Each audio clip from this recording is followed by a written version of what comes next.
So I want all of you to imagine something. I want all of you to imagine a scenario. So imagine it's the 1960s and you're in an office and you're working. You're using these computers. Maybe you're crunching up code, you're crunching up numbers, but these computers aren't exactly the ones that we know and love today.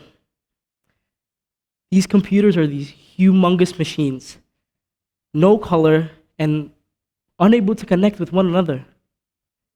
But at that time, these machines were some of the most influential things or inventions created. But fast forward to today, where the internet, a network that we all know and love, connects billions and billions of devices worldwide.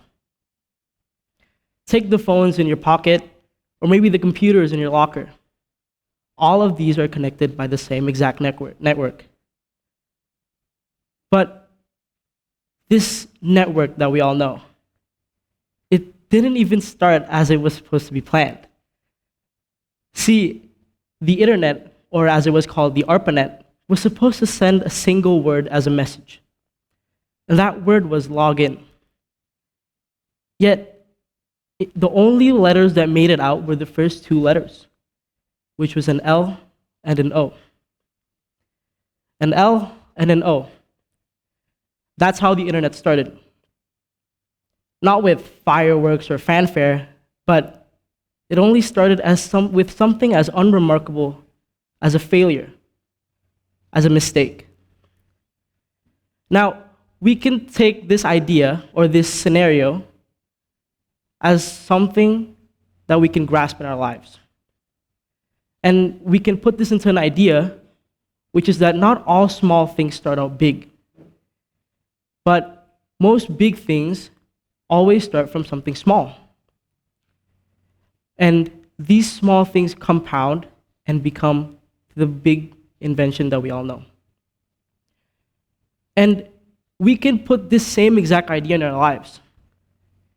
Even by doing just the simplest actions, smiling, or maybe even starting a conversation with someone, could really change someone's day or even their future. Now, I'm going to take some more examples. So, let's say someone is having a bad day, and we either have the option to approach or to not approach. We could approach him and help with his day, or we could ignore him, ending up with the man or the woman in a bad mood and maybe lowering his productivity. But the problem is with people today is that people today don't really care for the small actions.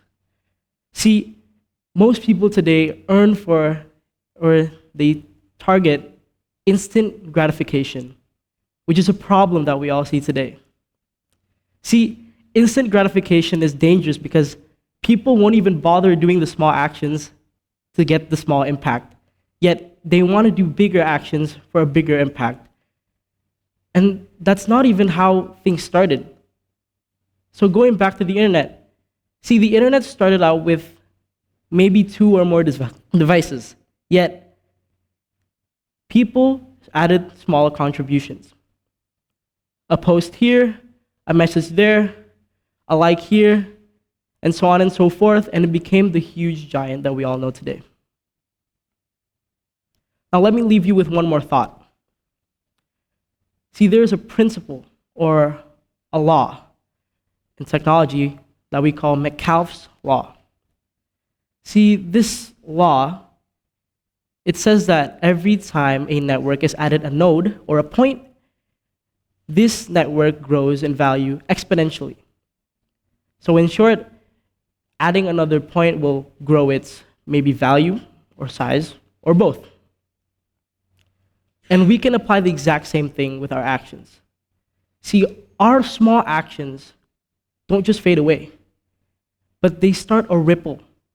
They start a ripple, connecting one another.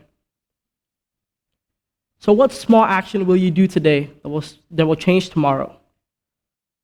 What small effect that you will execute that will influence others? I'm Ralphadelio, Chaska, Alpedia. That's all from me.